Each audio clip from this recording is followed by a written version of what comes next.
Well, welcome everyone. We're glad to see people coming into the webinar, and we're excited for our 13th. So this is our 13th out of 14 webinars in this series. Welcome. It's so glad to have you with us today. So this is our second to last in the series titled Post-Philosophies and the Doing of Inquiry. I'm Candice Kuby, and I am co-hosting this webinar with Vivienne Bozalek. So over the course of 14 months, we've been inviting panelists, international guests to join us to talk with us about the different philosophies that they engage with and how that informs and shapes their inquiry practices. People have talked with us around philosophies in post-humanism, post-structuralism, affect theory, feminist new materialisms, post-colonialisms, just to name a few. We have been so grateful to have such a diverse range of perspectives and people engaging in this work in a variety of ways. The webinar series is made possible by a collaborative partnership between the University of Missouri System and the University of the Western Cape, or UWC, in Cape Town, South Africa. The partnership between our university started way back in 1986, and the funding for this series is provided through the committee that oversees this partnership. We are really grateful that our universities have this long-time collaboration and of their support for this webinar series. Also, these webinars are available on YouTube. You can find our YouTube channel and subscribe to get updates when a new one is posted. You can also select the option for closed captioning to see a written transcript of the webinar as well.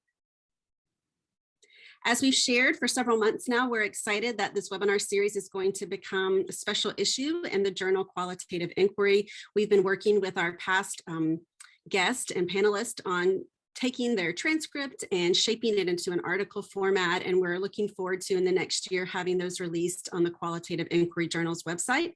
So stay tuned for more information about that. So our next and last webinar for this series is coming up on September 16th, and it is going to be with Dr. Maggie McClure. And we're excited to also announce, this is our first time, I think, Viv, to announce this here, is that after that, we'll be starting a new webinar series on post-philosophies, neurotypicality, and higher education. And it is also going to be every third Thursday at our usual starting time. And so we're working to get a website up for that new webinar series. We're working to get the list of our panelists and our guests, and we'll be sharing that information. So stay tuned. And we're really excited. Viv, do you want to share anything else about the new webinar series? No, just that we will let people know, and we're going to be advertising it. And it's looking very exciting, actually. So today we're thrilled to have David Ben Shannon here as our guest. David, if you want to unmute and maybe just do a brief introduction of yourself. Viv is going to give a more thorough bio and background to your work in a little bit, but I wanted you to be able to say hi and welcome those that are here today. Hello, everyone. It's really a pleasure to be part of this really interesting series. My name is David Shannon. I'm a PhD student at Manchester Metropolitan University. And I'm also a special educator. I'm a white, abled, cisgendered male, and I'm wearing a dark blue top. I have a stubbly beard, and I also wear glasses. Thanks, David. So some of you who have been joining us for a while normally see another person on the screen with us or hear Erin's voice during our Q&A part of the webinar. And Erin is not able to join us today, but we just wanted to acknowledge that she helps a lot with the background work, the tech support, getting the recorded session into the video format for YouTube. And she's also been gracious to supply the artwork for our webinar series website and any of our promotional materials. So while she's not with us today, we wanted to just make a note of how she contributes to the webinar series. Yeah, thanks very much, Erin, and we're missing you today. So I would like to introduce Candace before we get going with our questions to Shani. Candice Kuby is an associate professor of learning, teaching, and curriculum at the University of Missouri. And she's a department chair and director of qualitative inquiry at that institution. Her research interests are the coming to be of literacies when young children work with artistic and digital tools, and approaches and pedagogies of qualitative inquiry when thinking with post-structuralism and post-human philosophies. She's co-authored and authored several books, one being Speculative Pedagogies of Qualitative Inquiry, another Post-Humanism and Literacy Education, Knowing, Becoming, Doing Literacies, and Disrupting Qualitative Inquiry, Possibilities and Tensions in Educational Research. Her scholarship also appears in journals, including Qualitative Inquiry, International Journal of Qualitative Studies in Education, the Journal of Early Childhood Literacy, and the Journal of Literacy Research, and many others. So it's lovely to be able to introduce you, Candice. Thanks, Viv. Erin usually does this for us, so we haven't had the pleasure of introducing each other, have we? And so for those who might not know Viv or not familiar with her scholarship, I also want to share a little bit about Viv. So Viv Bozalek is a Emerita Professor in Women's and Gender Study at the University of the Western Cape. She's also an honorary professor for the Center of Higher Education Research, Teaching and Learning at Rhodes University. Some of Viv's research interests and publications include posthumanism and feminist new materialisms, innovative scholarly practices in higher ed, and post-qual and participatory methodologies. She has several books that she's co-authored or edited as well, and so I'll just share a few for people who might be interested in looking at some of her work. Post-anthropocentric social work, Critical Posthumanism and New Materialist Perspectives has just come out, a 2021 publication. She also had another 2021 publication titled Higher Education Hauntologies, Living with Ghost for a Justice to Come. So I'm so thrilled, Viv, that we've had this partnership for a while, but also hard to believe that we're getting to the end of this particular webinar series. It's been a pleasure to collaborate with you on this endeavor. So I'll share a little bit of the overview for how the webinar will unfold today, and then Viv will be our lead interviewer and we'll get us started with David. So welcome to all who have just come in, and we invite you to use the chat function. So if you look at the bottom of your screen, feel free to introduce yourself in chat, let people know where you are in the world, and that's open the whole webinar for you to be able to comment and make connections to others who are with us today. And that way you can see who's here as we hear from David.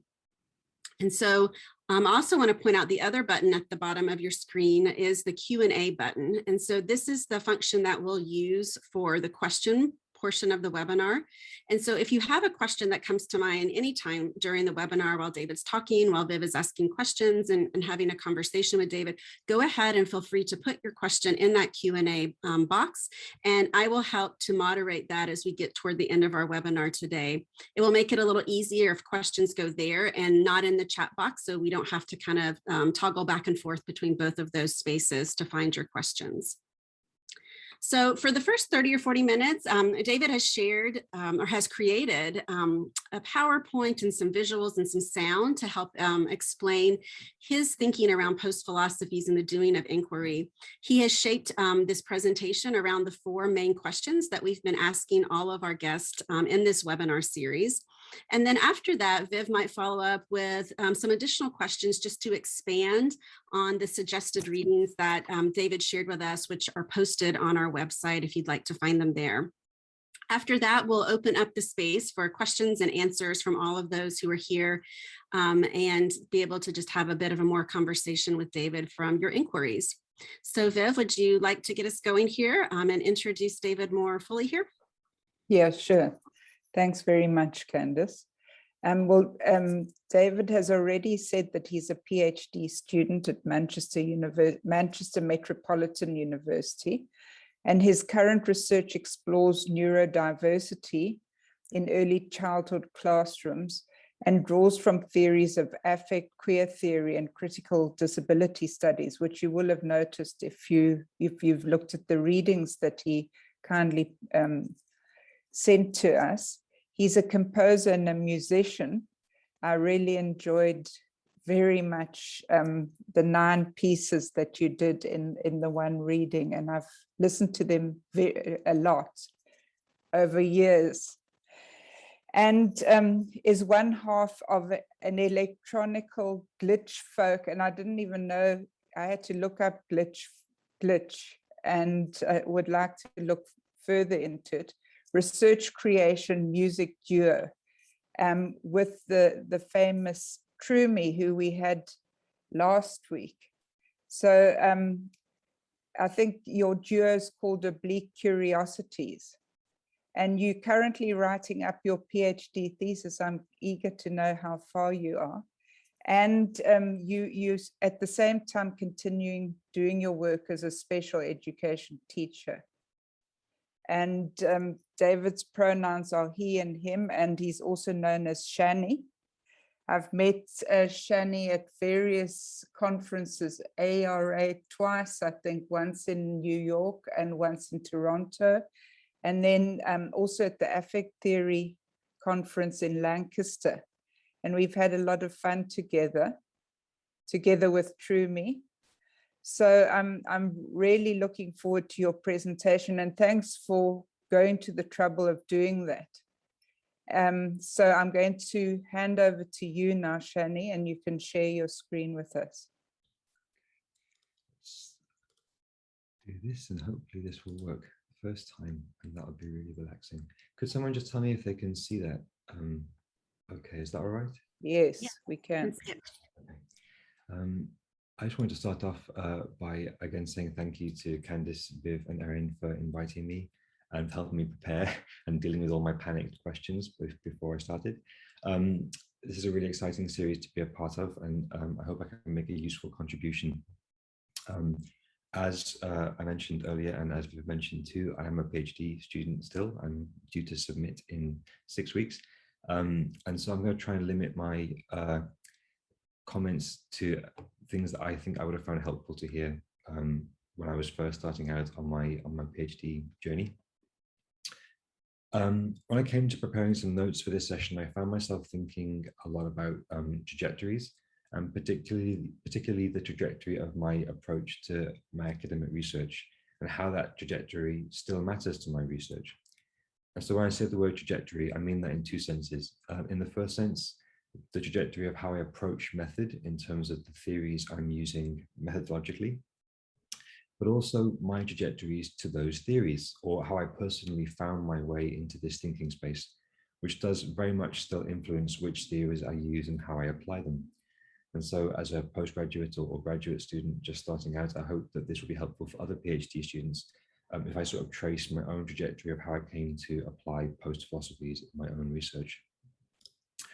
I'm going to be drawing from two different projects today. The first is my in-school study, a neuroqueering noise, which was a 14-month in-school artist residency with a neurodiverse early childhood class in Northern England. The project explores the instability of the idea of neurotypical at the intersection of racializing, Anglocentric, and enabling and disabling processes. The second project I'm going to draw from is Oblique Curiosities. We're a glitch folk electronica music duo, and it consists of me and Sarah E. Truman. Sarah E. Truman gave the previous webinar in this series, and we write songs as a way of thinking through method and theory. I also think we invented the genre glitch folk, so that's why there's not much that you can find about it.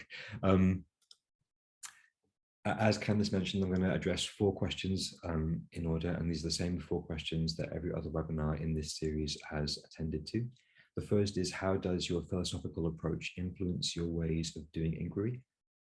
The second is, what are your perspectives on method and methodology?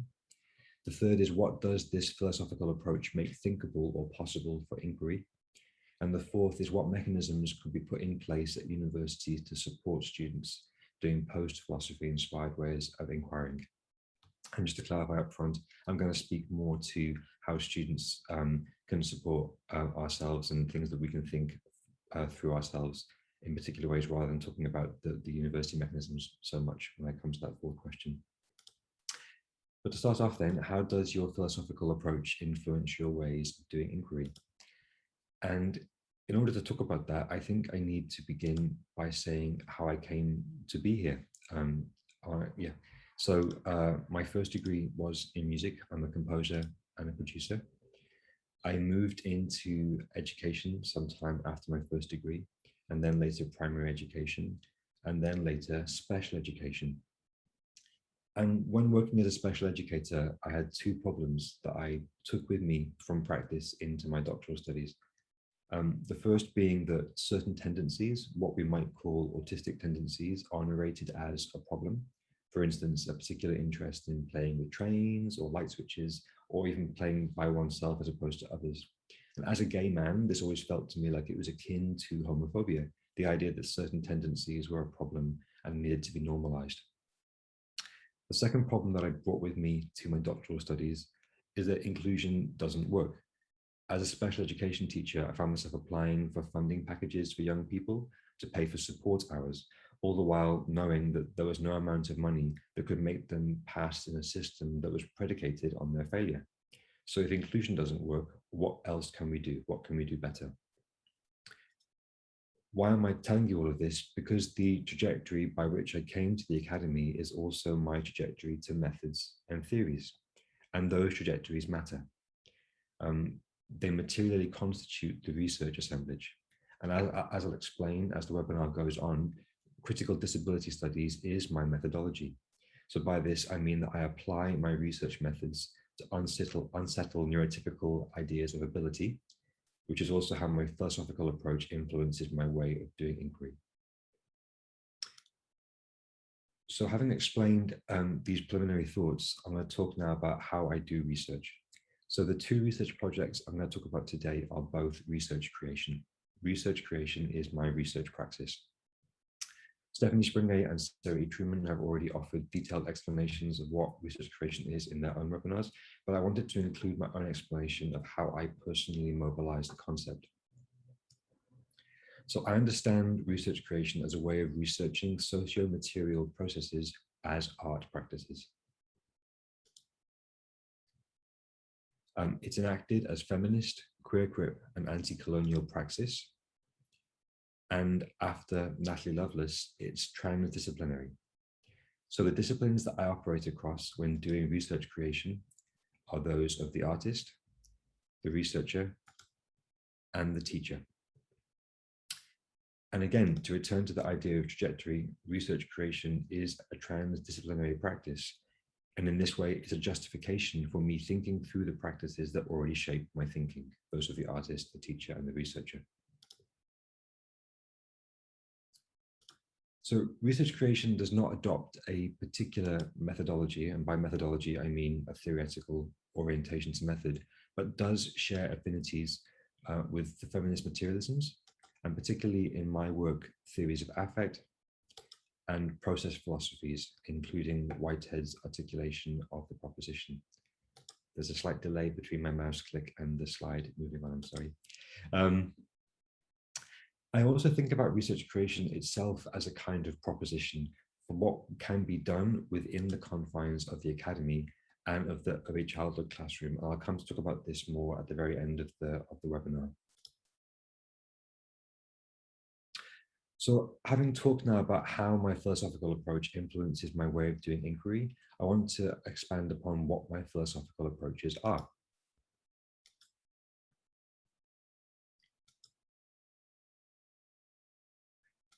So as I explained at the start, my methodology is critical disability studies. And this isn't a new idea within disability studies. People like Julie Minich and Sami Schalk have been writing about this for years now, mostly within more of a cultural studies perspective. But this idea that critical disability study could be methodological is not a new idea. So what that means for me, though, is that I use method to try to unsettle typical notions of ability in the classroom. And I use several theories to help me do this. So I used queer and neuroqueer theory. I used theories of affect. And I also mobilized Alfred North Whitehead's articulation of the proposition. And I'm going to come to explain each of those in turn as I go through the rest of the presentation.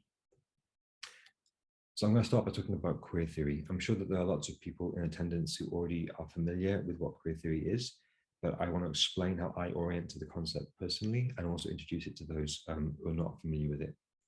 So I understand queer theory as the application of the experiences of LGBTQIA+ people to socio-material processes as a way of unsettling them, or what we might call queering them. My work draws particularly from the scholarship of Jose Esteban Munoz.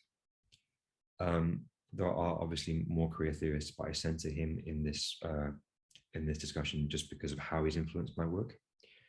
So Munoz draws from Michel Pechot's theory of disidentification to offer 3 strategies for how oppressed people conform to or resist dominant discursive and ideological forms.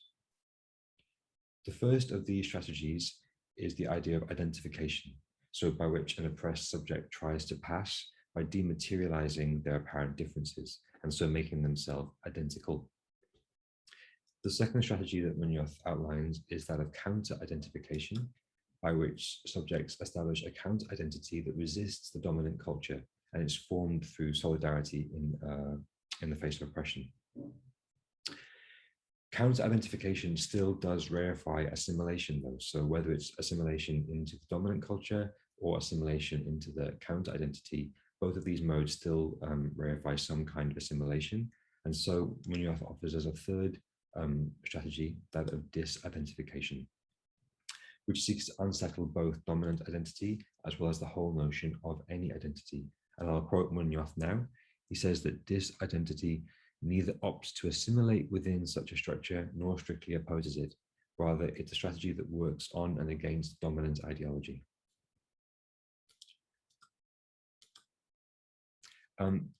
These 3 strategies of identification are important to how I approach disability and particularly autism in my project, as I come to explain as I move through the rest of the slides. Important also to Munoz is the idea that queerness is not yet here. Rather, it's something that we need to keep open to those queernesses that we have yet to encounter. And when I teach about this to undergraduate students, I tell them that it's like the plus of LGBTQIA+. You're keeping queerness open to the kinds of queerness that we have yet to come across. And in this way, for Munoz, queerness is laborious. It's a constant queer labor of the incommensurate. And this is important to how I orient towards autism in the classroom, because autism it is described multiply in the literature, and I don't want to determine or over-determine what autism is. And so in my project, I try to keep it open to what it could be and hasn't become yet. Neuroqueer theory is another theory that I use, and this is an emerging perspective on neurodivergence or on intellectual or learning disability. In some ways, it's an extension of crip theory, with crip theory being the application of queer theory and that disruptive lens to the idea of disability. However, crip has a bodily emphasis, which is not found in neuroqueer theory. And neuroqueer is both a counter-identity in terms of being a gathering place for solidarity in the face of oppression, and also a disruption of the whole notion of identity. So that's how I mobilize queer theory concepts in my research. I'm going to turn now to talk about theories of affect. This has been discussed so many times over the course of the series, so I'm not going to give a full definition. Rather, after Brian Masumi, I'm going to offer a series of propositions for how I personally approach the concept. So I understand affect as non-existing. Affect theories don't describe something, a force or an entity that pre-exists my engagement with it. Moreover, affect theories pertain to the passage of intensities or forces in such a way that they modulate a body-mind's capacity to affect other body-minds. I also understand an affect as anything that reconfigures the ability of those body-minds it encounters to be affected by other body-minds. Importantly, affect transmission is articulated, and so is part of the system of systemic whiteness, systemic ableism, and systemic cis-heterosexism. Affect theories also tend to the ways that emotion is a material force, and emotion is one human-facing, cognized aspect of affect. So I hope that gives some sense of how I'm approaching the concept of affect in my scholarship. I want to expand now upon the notion of the proposition, and this is the last theory that I'm going to introduce. It's also one of the parts of my methodology that I've struggled with the most for reasons that I'll come to explain. The proposition is any idea that can be written as a statement that can be judged as true or false. Alfred North Whitehead expands upon that definition quite extensively in Process and Reality, and comes to describe it as the restriction of a potential to a particular material arrangement. For Whitehead, this restriction is speculative or a lure for feeling. And so I have the example here of coriander is blue. That's a proposition in that it's expressing an idea written as a statement that then can be judged as true or false. It's the restriction of the potential of blueness to the material arrangement of coriander. But importantly also for coriander is blue is that that's not true, it's false. Coriander is not blue, it's a healthy green color. And that's important when we mobilize the proposition that we keep a hold of this idea of truth. And I have, it's also important to the creation of research creation. Research creation is never a turn up and see, it's always carefully curated. And I use the proposition or propositions as a way of curating my research, as I'll come to illustrate as the webinar proceeds. I mentioned just before that I struggled with the notion of the proposition, and this was because when I first started learning about it, it kind of made sense to me straight away. And the reason why that is that as a composer, I've written music for lots of plays and for films and for video games and things. And you're always given, when you write music for these things, a list of the different pieces of music required for that project. And it might say something like 14 seconds of purple silence with a hint of triumph at the end. And in saying that, it restricts certain potentials to this event. And so as a way of restricting potential in order to enable creative activity, the proposition kind of made sense to me. The difficulty I had was then matching it up with how Whitehead describes them. And my supervisor, Elizabeth de Freitas, has been really supportive of me thinking through this process, to the point that I've now published something about the proposition and Whitehead. I'm not sure if the article itself is very interesting, but I think the reading of Whitehead is very close, and that might be helpful if you're interested in the notion of the proposition and how it matches up with Whitehead's initial thinking. So why am I saying all this? And that's really important, isn't it, is the why. So these resources make it possible for me to think two things. The first is an organizing concept for critical autism studies that I write as A/autisms. And that draws from the perspective that I've introduced so far to give us a way to contest individual models of autism.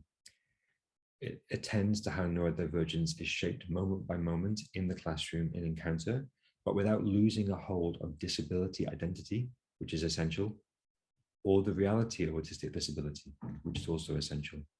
And so those concepts that I've introduced so far help me think that organizing concept. The second thing that these theories I've introduced do is allow me to think about the more than sonic. So the more than sonic is a complication of the notion of sound as being something that's always heard, by attending to how all experience is shaped by non-all aspects of sonority. And so by composing music, my argument is that we can attend to these aspects of sonic experience that are not physically heard, but make them physically heard. So having talked through what my perspectives are on methodology, I'm now going to share some examples from my research and about how I can mobilize these philosophical approaches in my inquiry. I've chosen to organize my discussion here around 6 propositions for research creation. I know everyone's thinking of propositions for research creation now, but these inform how I personally orient towards the concept, and also have helped me to organize some examples of data from the research that I've done.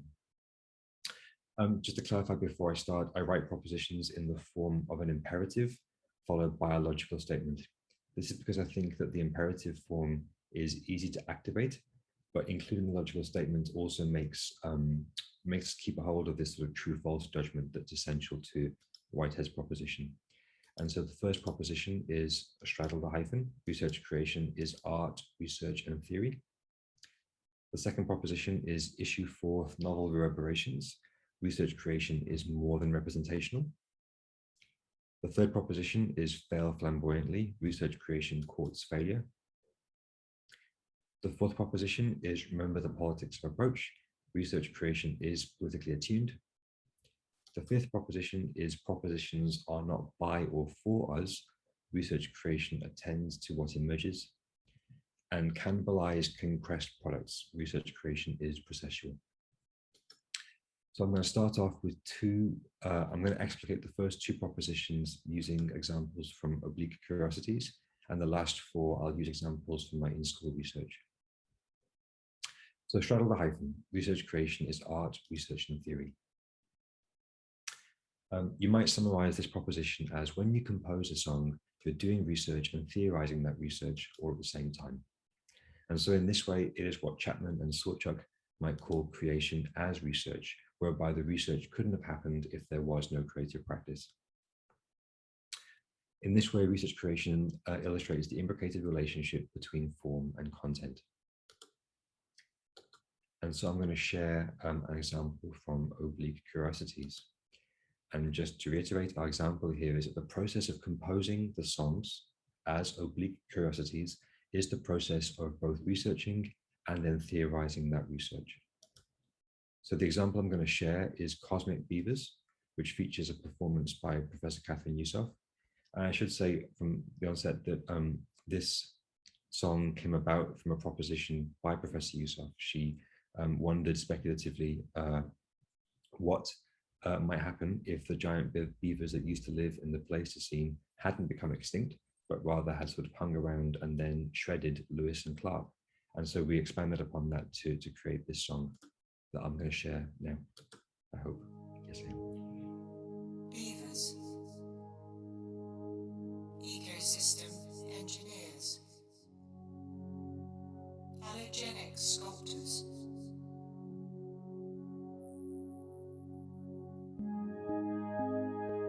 In the Pleistocene, there were beavers on Turtle Island the size of bears.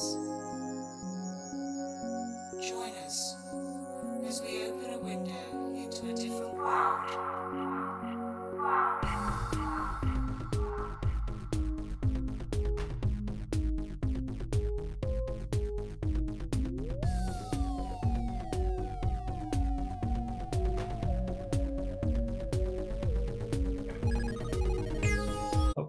I'm not going to play any more than that for now, but it is available on SoundCloud if you want to hear more of that song.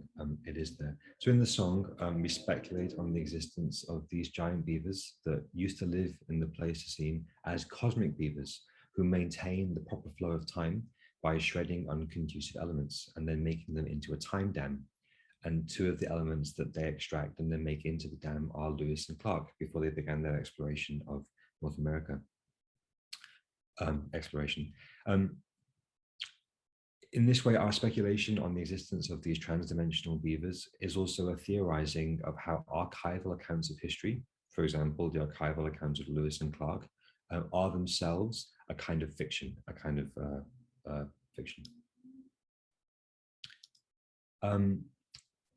Issue 4, novel reverberations. Research creation is more than representational.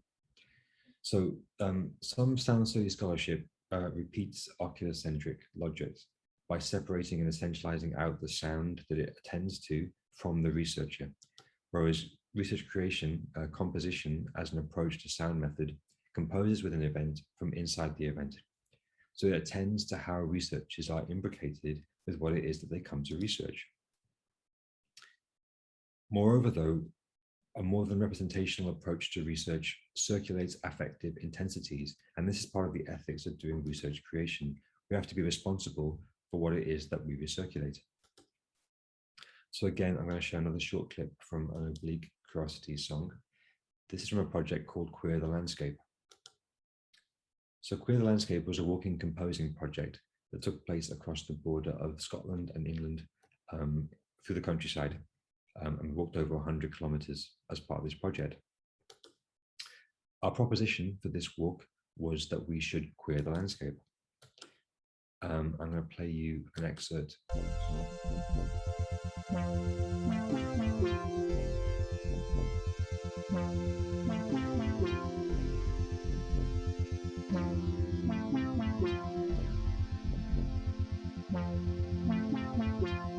Queer ecology,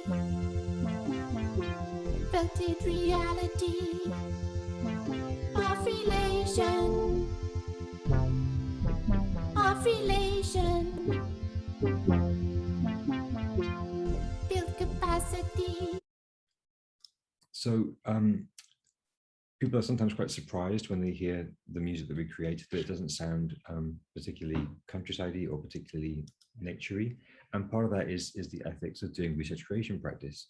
We wanted to attend to not just the pastoral, but also exhaustion and humor and delirium and the creepiness of England and the pervading imperialism of the English countryside.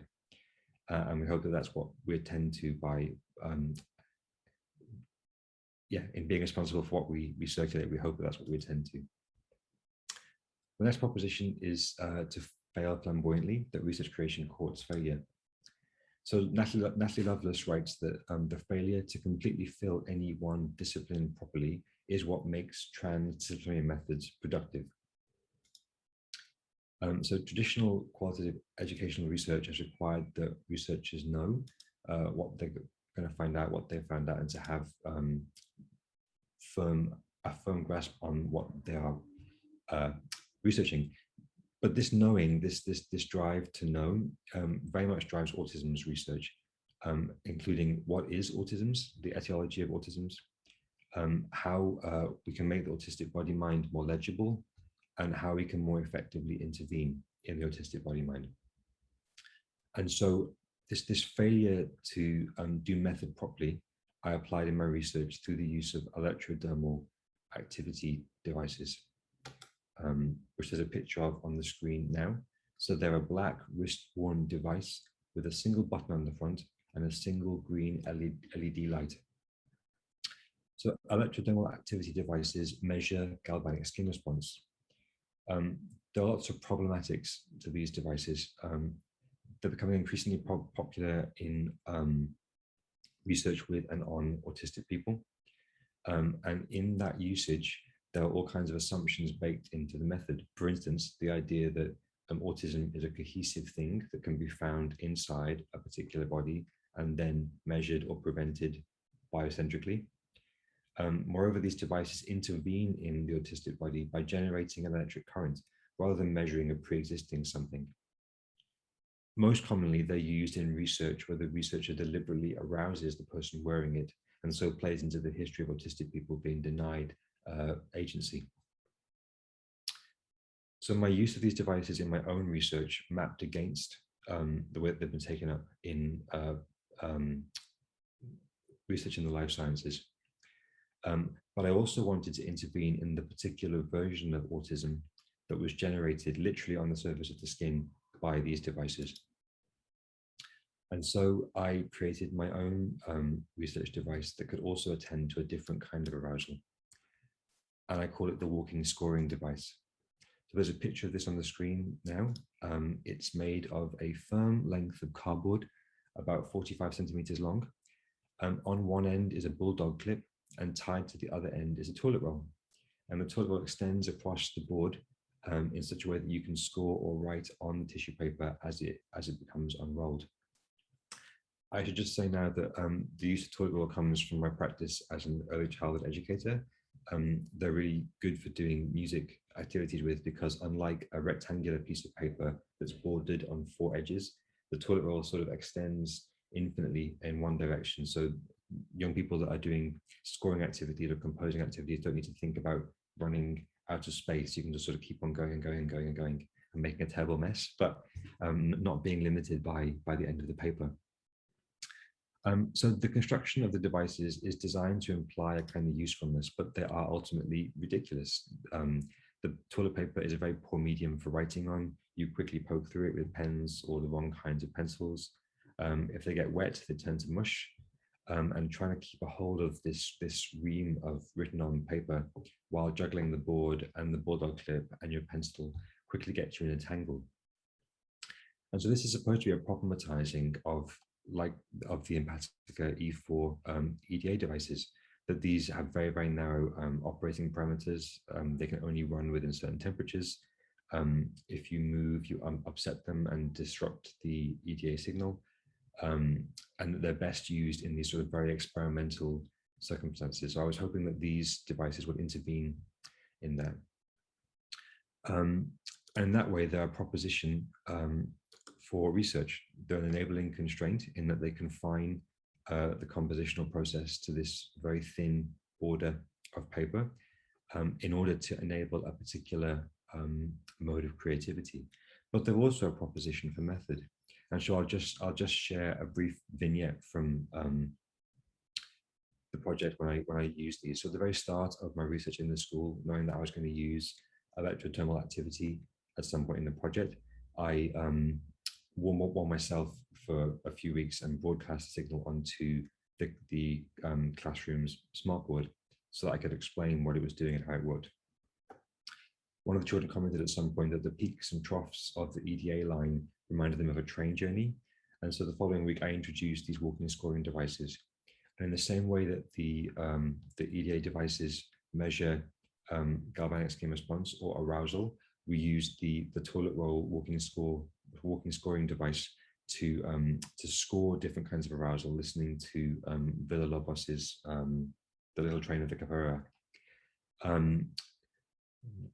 The following week, then we pulled apart the toilet roll score and stuck it together in different kinds of ways, which was a project to unsettle what the line generated by the EDA device does, making it illegible and ephemeral and contesting that narrative. I'm going a bit longer than I'm supposed to, aren't I? So the fourth proposition, remember the politics of approach, is that research creation, in being more than representational, as I've already said, means that you have a responsibility for what the work recirculates. Moreover, in applying the feminist materialisms, we have to remember that this is a feminist practice, and the practice is not just observing, but enacting emancipatory changes. And so the question that we bring to the research encounter is what changes are you going to bring to matter? So in a moment, I'm going to share a short clip of one of the audio compositions that we made as part of the in-school research. Just some background, first of all, that the research school is in a very diverse part of Leeds in Northern England. There were 17 languages in the research class when I was doing my research with them. And walking through Leeds on a windy day was a sound walking project. We composed it between October 2018 and February 2019 when the children were in year 2. The class topic for this period was human and physical features of the local community, which is a compulsory component of the year 2 geography curriculum. Part of the unit was planned to include a walk around the school's local area. So I combined that with the music project to be an extra adult that could help in that context. And so we, the adults, children and me, incorporated a pair of sound walks into the weekly conversation episodes. And our opening proposition for this was local sounds. So in preparation for the walk, we spent a few weeks on a deep listening project, and I'm using deep listening here after the composer Paulina Oliveros, and particularly her composition, Leah. We practiced listening to sounds both outside and inside the body, and experimented with how sample sounds could be worked into music compositions alongside acoustic instruments. I also played them examples of music that includes sample sounds, such as Pink Floyd's Money or Steve Reich's Different Trains. So we completed this walk around the local vicinity using iOS devices with microphones plugged into them. And initially we were going to take samples, recordings during this walk that we would then repurpose. I'd program them into a keyboard, and then we'd use the keyboard to make a new composition. But two things happened that I wasn't expecting. First of all, the wind pretty much ruined any of the audio recordings, hence why it's called Walking Through Leeds on a Windy Day. But secondly, the list, when we came to describe the sounds that we'd heard during the walk, the list that the children gave was highly speculative.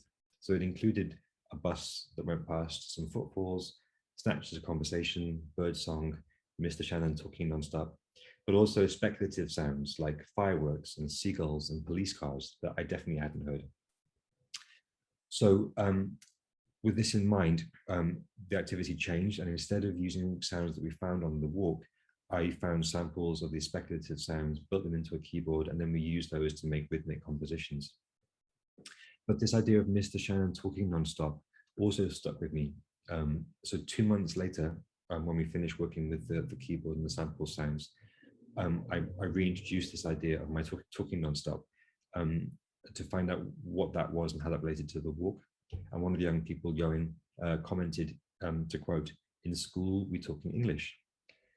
So the following week, we talked about this some more and decided to record samples that could be built into the composition using home languages. So some of the children asked for post-it notes so that they could compose these in advance of recording them. And so, for example, Abdurrahman spoke a sentence in Arabic, which 5 months later, through peals of laughter, he told me had meant, "I'm going to smack your bottom." I'd shared it at about 4 or 5 conferences by this point, so that was really good to hear. Children who didn't have a home language that wasn't English spoke English sentences, or else languages that were made up on the spot. And then we repeated the original walk with this composition in which I assembled all these different elements from the months of work and played it into the site. So these speculative sounds, the sounds of the police cars, the fire engines, the volcanoes, the fireworks, but also the home language statements will then be built into the soundscape, literally materializing these sort of absent presences in the local space. The whole work is 33 minutes long, and it's difficult to find a part that is particularly interesting. So I'll just show a very short clip, but it is available on SoundCloud and in the pre-reading too. If you want to listen to it more, you can do.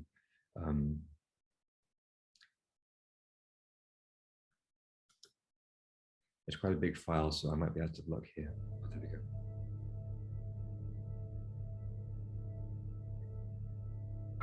As I'm going to explain later on, I also composed with the young people's work as a way of using it as further thinking, and I'll contextualize that more as things go on. Anyway, I'm a bit short of time, but I'll let you listen to that afterwards if you want to.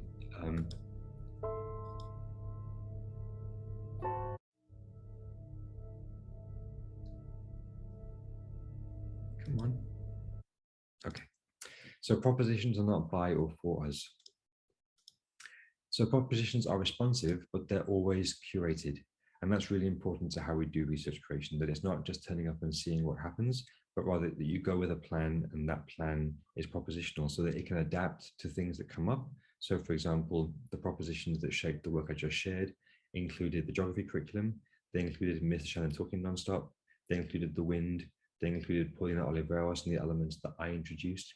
But all these things were planned in advance, and then the outcome was undetermined, but that it was never just to turn up and see. And the proposition, I argue in the article I shared, is helpful for organizing research in that way. And the final proposition is cannibalized, concrete products. Research creation is processual.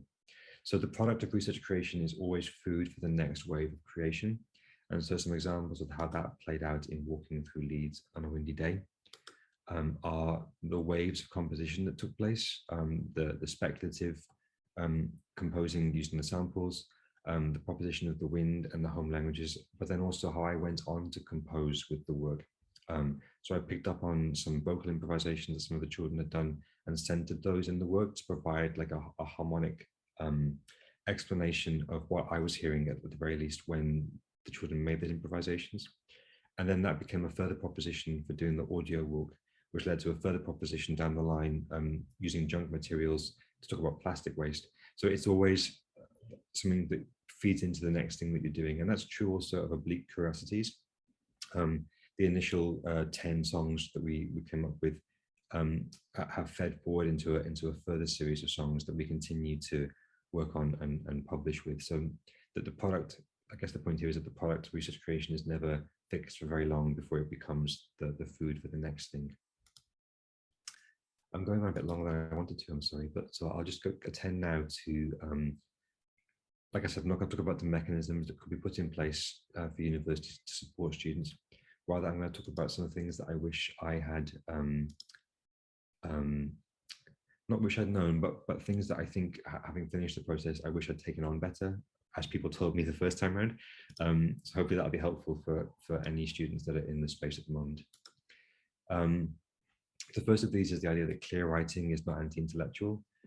We surround ourselves with such beautifully written poetic theory texts, but I wonder sometimes how much these texts sort of value our time. And I think that writing clearly with clarity and laboring over that is something that I've really been trying to do over the last couple of years, and it certainly is something that will help with examiners too, I think. So that's something that I'm really passionate about, and also as an accessibility measure too, right? Like I want to make sure that my colleagues and friends who are teachers or teaching assistants who don't always speak English as a first language, who don't always have a first degree, I want them to be able to read this work that I've generated. I mean, these people taught me how to teach, right? So I feel like if they can't read it, I have to wonder who it's for in some ways. So that's something that I wish I'd thought about more at the start of the process rather than coming to it so late on.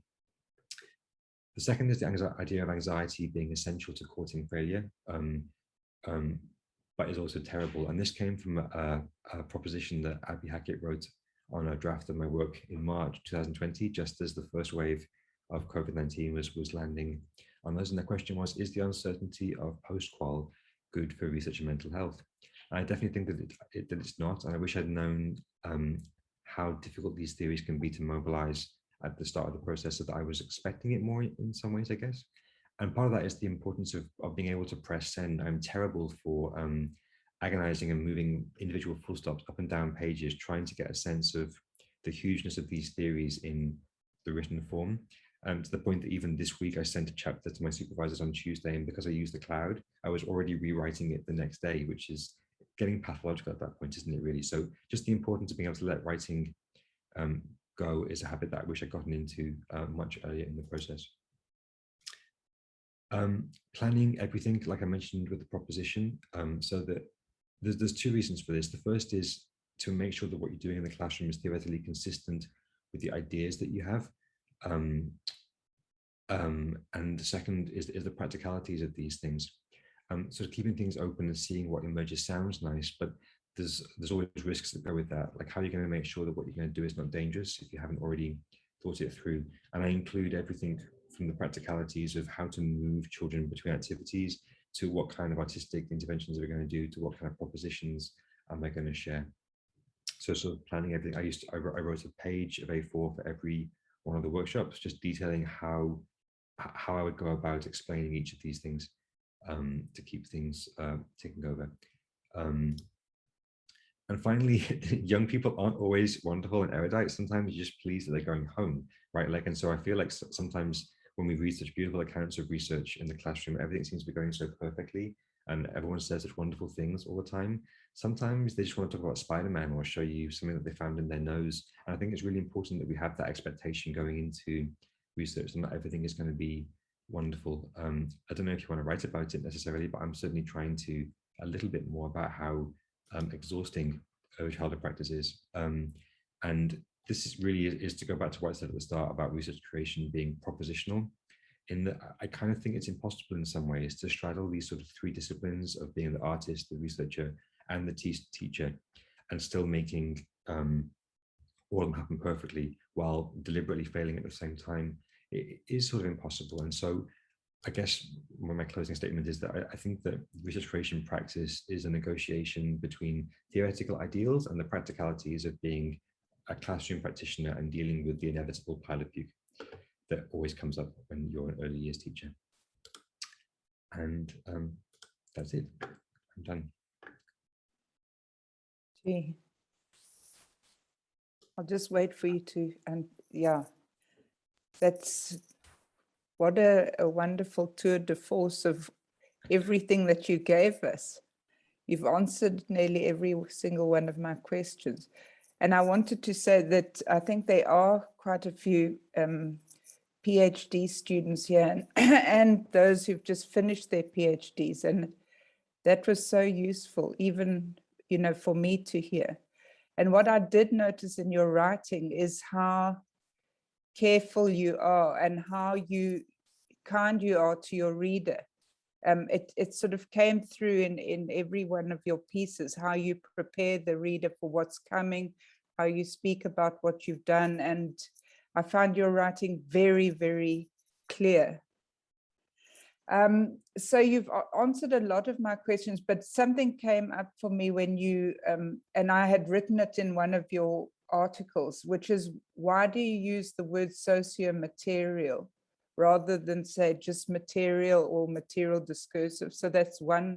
thing I'd like to ask you. And then also, I think in your propositions, I found that piece on propositions to be very helpful too. And I think you spoke about enabling constraints and propositions and also activation devices. So I was wondering if these are the same sort of things or if they're different, and how they differ. And it also, you know, what came through in your work with TrueMe is that this takes you hours and hours. I think you mentioned 100 hours that you'd spent on these compositions. And I just wonder, you know, could one ever emulate this sort of work? Because it's so time consuming. And yeah, does it always take so long? And could other people do it? So those are just a few questions. I was going to ask you about the sonic cultures being anarchival, but I think you spoke about how they lead to other things. So I think you've answered that. So those are just a few things to start off with. If I start off by talking about enabling constraints and activation devices and the proposition, I'm not sure how the scholars and philosophers that thought up enabling constraints and activation devices, if they think about them in the same way that I do.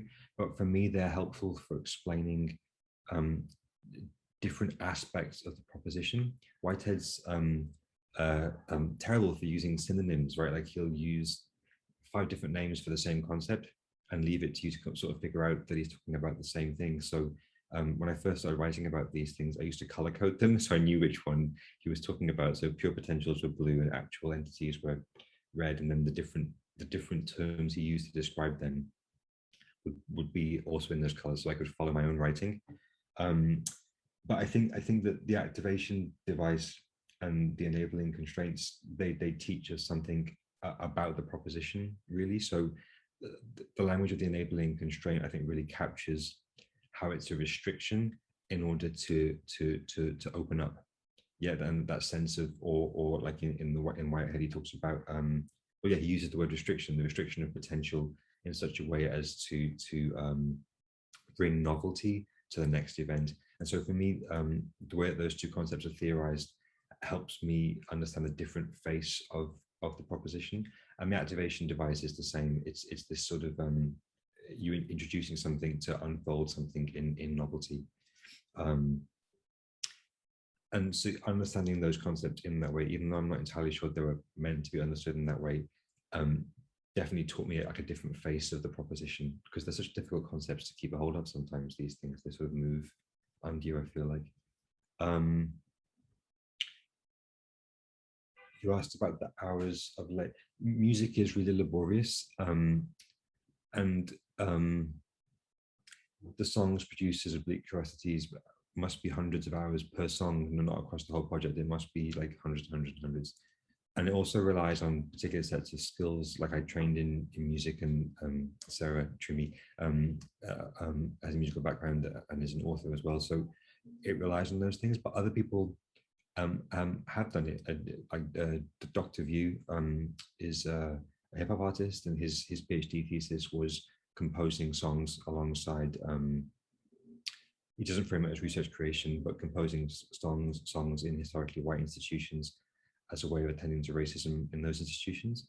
There's also, I'm struggling to remember the name of the project now.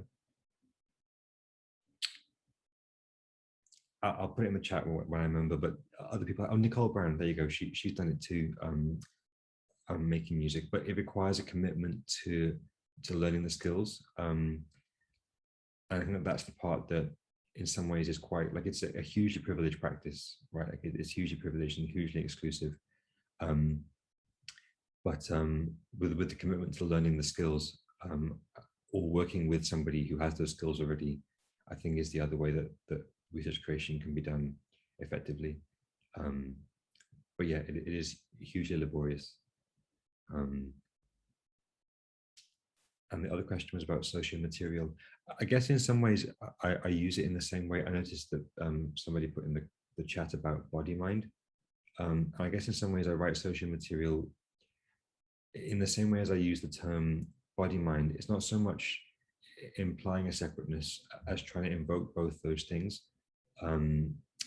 So in the language of body mind, it's because of the sort of body centric nature of most disability studies, and sort of trying to deliberately remind myself and also those that I'm that are reading my work that I'm including neurological and learning and intellectual disability alongside physical disability. So it's more of a deliberate invocation than implying a duality.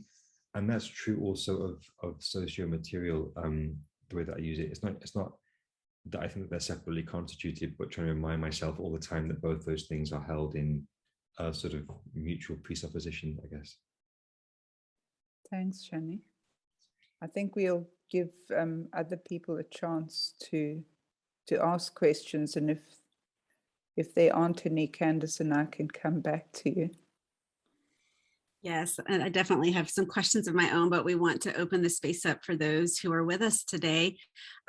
Again, there's the Q&A little button or icon on the screen. If you'll put your questions there, and that will help us to be able to answer and just keep track of all the questions that are coming in. We have a question that came up when you first began your presentation, and it's probably maybe a quick and easy one, but the beautiful typeface that you had in your PowerPoint, if you know it just off the top of your head, or if you want to type it in the chat in a little bit, we had a question from somebody about that. I always use Open Dyslexic Mono because it's sans serif and it's monospaced, and so it's easier to read for people that have visual stress or dyslexia or the kinds of spatial processing differences. And so I use that for everything all the time. It is lovely, I think, to look at too. Yeah, thanks for sharing that. So another question that came through is, do you use noise in your compositions at all to exemplify your ideas of noise you indicated toward in the shared readings? And also, thanks for sharing your wonderful work. So do you use noise in your compositions at all to exemplify your ideas of noise that you indicated toward in the shared readings? I wonder if you could say a little bit more about how you understand noise. I mean, I think more about noise as a process of writing off certain kinds of sounds from certain kinds of people. I use lots of Black studies scholars, or Black sound studies scholars to think about this. People like Alexander Wahelier, who've written about, or Lyndon Barrett, who've written about noising as a process of rendering sounds from blackened bodies as meaningless or as less meaningful. And so I use noise, the word noise, in that way in my scholarship. I hope that answered your question. If not, we invite the person to maybe ask a follow-up question, because we have time for that. So if somebody still wants to push a little further and ask a little more, then we invite them to do that. I guess something that came up while we wait for another question to come through on the Q&A is I loved the quote that you had by Natalie Lovelace. I don't know if I got it down right, but failure to feel any one discipline properly is productive. And I would just say, especially as you are wrapping up your PhD work, and as we have many students that join the webinar series or watch it later, that quote really stuck with me, even, as somebody who's not wrapping up graduate work right now. This notion of being successful in the academy, what does it mean to be successful? What are the markers of being successful? What gets counted? And so I wonder, maybe speaking a little bit more about this notion of failure, and how you live that or think about that in your work, in your writing, in your composing, in your teaching. Well, definitely, I think my failure to write has been interesting to observe. Like my struggle to actually write about these things has been animating in some ways, and sort of I think that's what keeps bringing me back to Natalie Lovelace's work. I was paraphrasing when I said the phase of, but she says it much more beautifully than I ever could in how to make art at the end of the world. But I guess sort of the inability to completely fill all the disciplines leaves a space, and that's a sort of rupture that I think, particularly using like the electrodental activity devices, so using this very normalistic approach to to autism is then ruptured by the inability to do it properly in the classroom.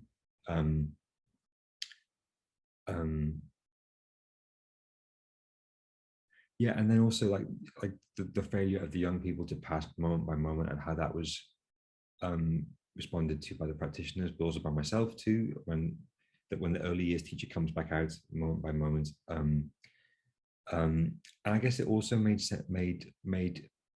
space for me to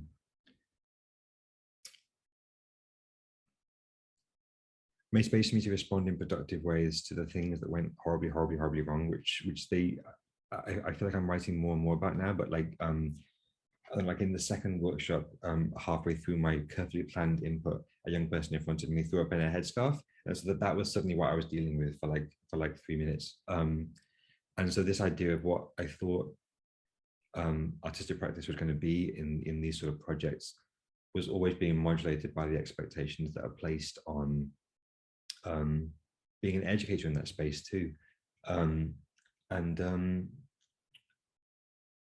I mean, I didn't mention this, but having been an educator before, I was given an awful lot of space in the research environment to sort of take over things. But that inherently meant that I also found myself dealing with the other stuff that teachers have to deal with, like wet paper towels being needed for banged heads and all those kinds of things, which were always sort of changing how art happened in those spaces. I think that's been a really productive space for me to think with in recent weeks, particularly as I come to sort of finalizing things, thinking about how, if you're going to do all these things, there is kind of an impossibility to it, and it's okay to say that there is an impossibility to it, and when things go wrong, then that's, well, what do you do next, right? But that people should expect that, I guess, a little bit. And that comes from somebody who's been in education for 10 years, right? Like, I was surprised by some of the things that came up, you know. Viv, do you have another question? And then we'll invite others. I know we have some comments in the chat box of thank yous and positive comments about how your sharing today has prompted other people's thinking. But if there's other questions, feel free to type it in. And then Viv, I know you have some others too that you were wanting to ask. Or do you want to ask something next? I think there is another question in the chat box saying, did you record or document the event of research creation, and did this afford problems of representation? I recorded audio recordings of every episode, every workshop from start to finish, and also made field notes. And definitely, like and this is why I think more than representational rather than non-representational is a good language, because these projects are super representational, and there's young people that feature very heavily in what I write about and in my thesis, and there's other young people whose faces I can't even remember, which happens as being an educator, but like it's still super extractional, and it's still super problematic. None of these things go away just because I'm doing music writing, but hopefully it recirculates something else at the same time. And yeah, and that, I guess that's one of the problems I've had too, is how to go about writing about these things without them just becoming representation again. Yeah. So we do have another question that came in, Viv. Do you want to hold on to yours for a moment and I can ask this one? Okay. So a question that's come through is you compare between queer identity and autistic identity and their ostracization from the dominant culture. And this person finds that fascinating, the comparisons that you're thinking about. However, they are different. And do you think the direct comparison undermines that difference and avoids ways in which they need to be addressed by the dominant culture? Yeah, I mean, and I think that maybe clumsy language on my part. I'm usually better at accounting for the fact that they're very different, especially in homo-nationalist times. You know, white homosexuality is in vogue now in a way that autism is not, and definitely I have privilege in that space as a white gay man. I think that Sami Schalk writes about identification with, so that she finds that although not disabled, she identifies with disability. And other scholars have written about that too, like Robert McClure, Alison Kafer, this sort of shared experience of oppression that touches up against, but is not ever equatable with. And so, yeah, I'm usually quite careful to try to make sure that I don't equate them, but that might have been some clumsy speaking on my part there. I'm sorry. And avoids ways in which seem to be addressed.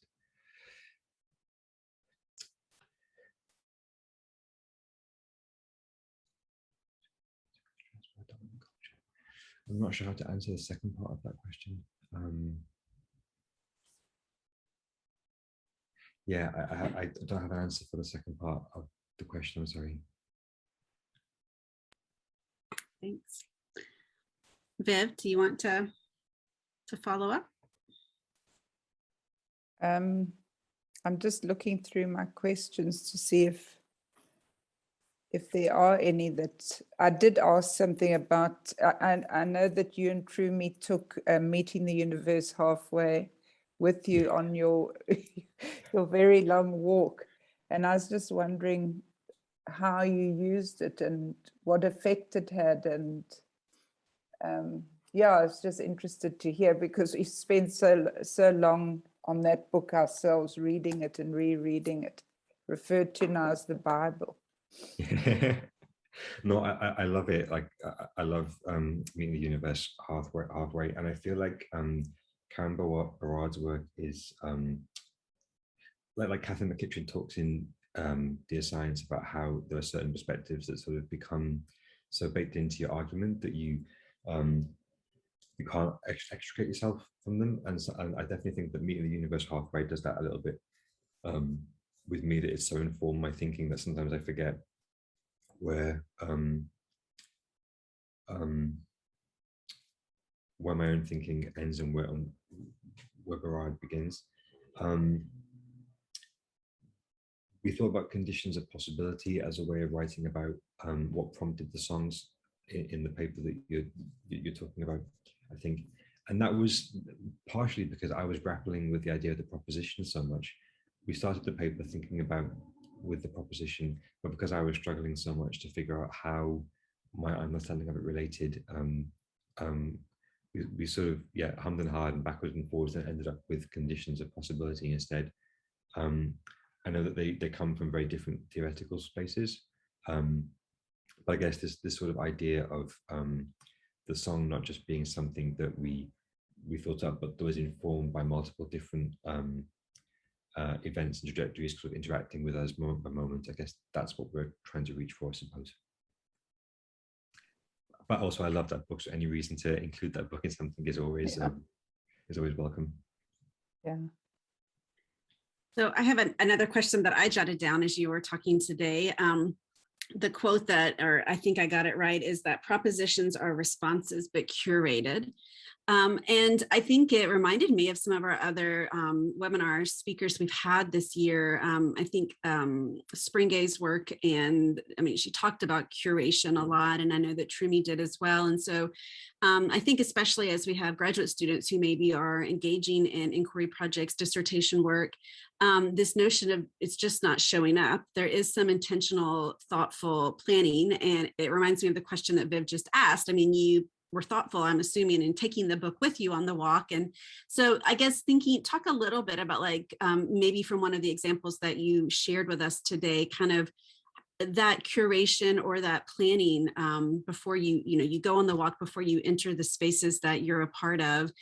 What are some of the things you consider or think about in that purposeful or responsive curation, but also being open to the not yet and what's going to happen in that space? And then, propositions, how you think about conversations you might have with those that are working with you about how did you land on particular propositions that you do invite into that space?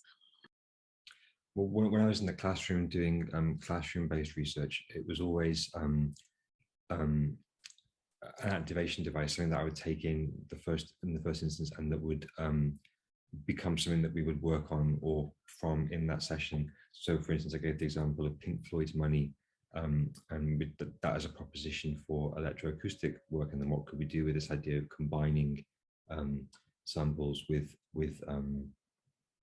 more traditional instruments, and so but there are some and so being in a classroom space and not wanting to wanting to be responsible for the curriculum time that I was taking away, because I was there for 14 months, right? So that's an hour a week across the research class and the school's other class, because they wanted parity of provision. So I gave the same workshop twice, even though only one was the research one. That's an awful lot of curriculum time being used up. So always being in conversation with the teaching practitioners as to what the learning was that was surrounding me, so that would inform what we did too. So, you know, the project on environmentalism, for instance, when they're learning about that, I introduced Tandon's organic music as a way of thinking about pure elements, but then also complicating that with man-made objects. So part of it, first of all, is this very sort of the proposition of something that activates, but then also curation for me, having been an educator and a safeguarding, someone responsible for safeguarding too, is also about ensuring that young people are safe during the activity. Oh, this is where we're going to have to cross the lights, or this, we can't stand here because we're going to be in the way of the whatever. So treading the walk first.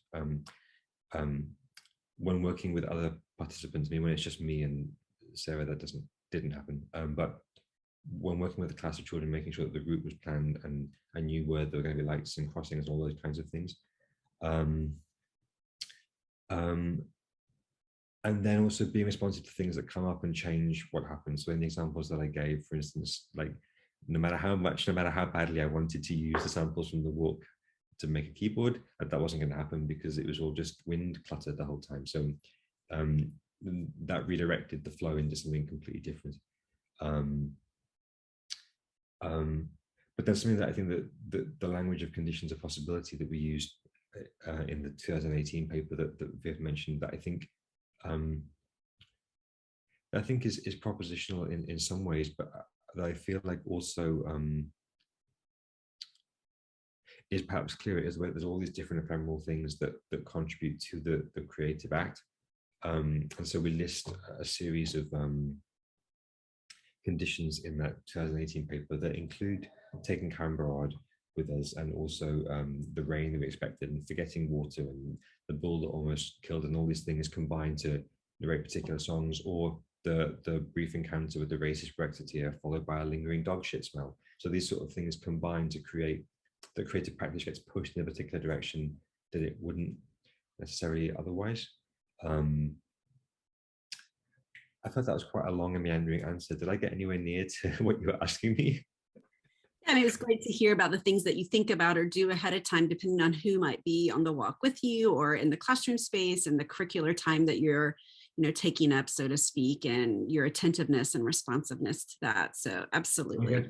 I guess one more thing is that making sure that I knew how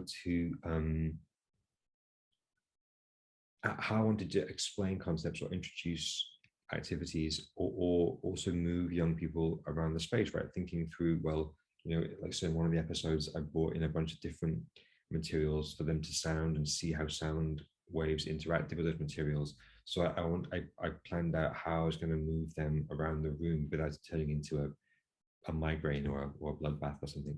Yeah.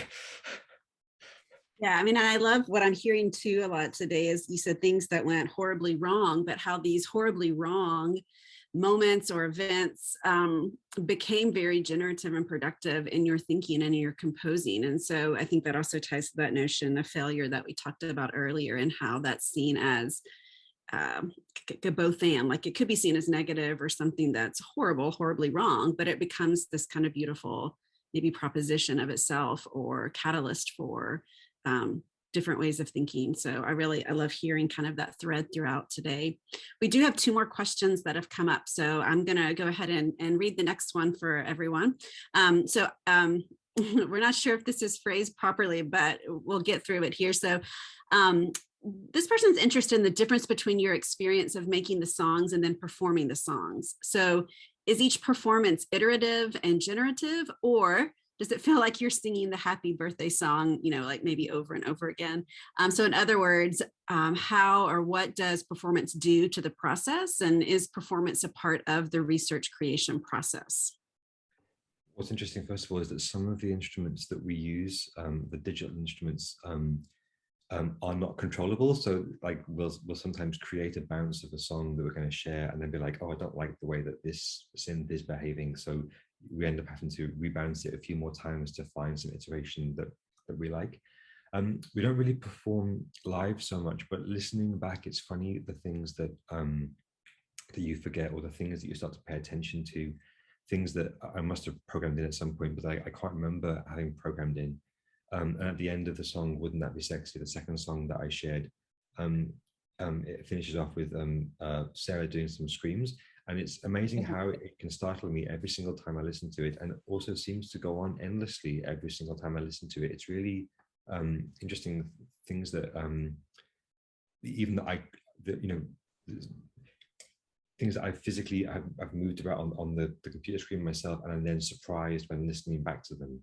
Right, like I'm not sure if Sarah is as surprised as I am, but definitely, you know, things that that we've positioned in these places and then come to be surprised by. So I guess it comes and goes, but also re-listening to those songs generates more songs, right? So we have one song called Ice Pick in My Eye, which is about how sick we get of our own verbosity. So listening to the original 9 songs and and talking about the concepts and stuff created a new thing, right? So I guess yeah. And what's also interesting that I don't have a language for yet, and something that I've been trying to think through for the conclusion of my thesis, which I began rewriting again yesterday.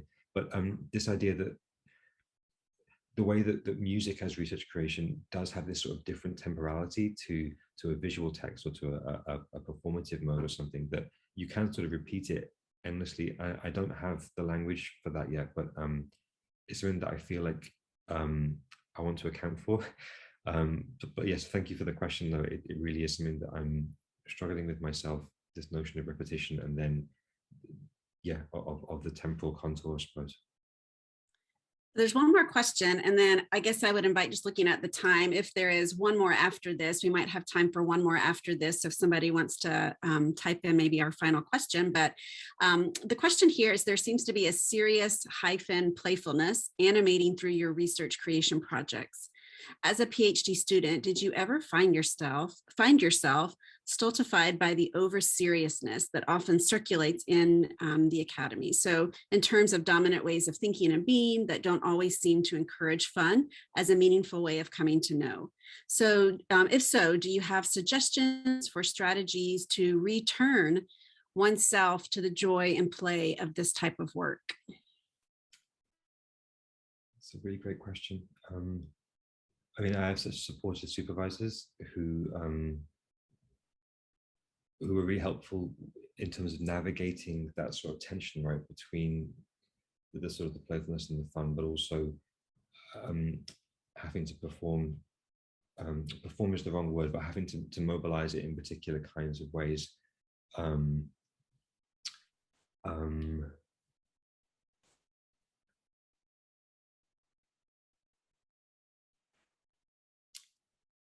But also I take my music very seriously. So I wonder if sometimes I'm the stick in the mud and everybody else is having more fun than me. Like maybe that's something, right? Like I do take my art practice very seriously. And there's definitely lots of fun in the initiating sketches and sort of playing around and joking about it. And there's always lots of funny anecdotes. But like Viv mentioned, it's also hundreds of hours of labor. It's exhausting, quite frankly. So I don't know if that attends to the question at all, but like it is an awful lot of, yeah, it's like that old adage, right? It's like 1% inspiration, 99% perspiration. So there's definitely fun to it, and I love being a teacher and I love being a musician. So it's always fun to talk about those two things, and you don't tend to find me in a happier space than in the classroom, to be honest. But I also take them both very seriously. So I think that I may be in the stick in the mud there sometimes. Viv, do you have a final question for us? I don't see any others coming through for us to ask.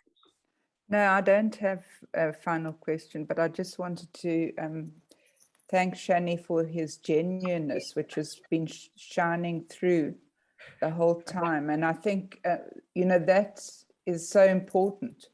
And it's so meaningful to all the other PhD students who are here and for us.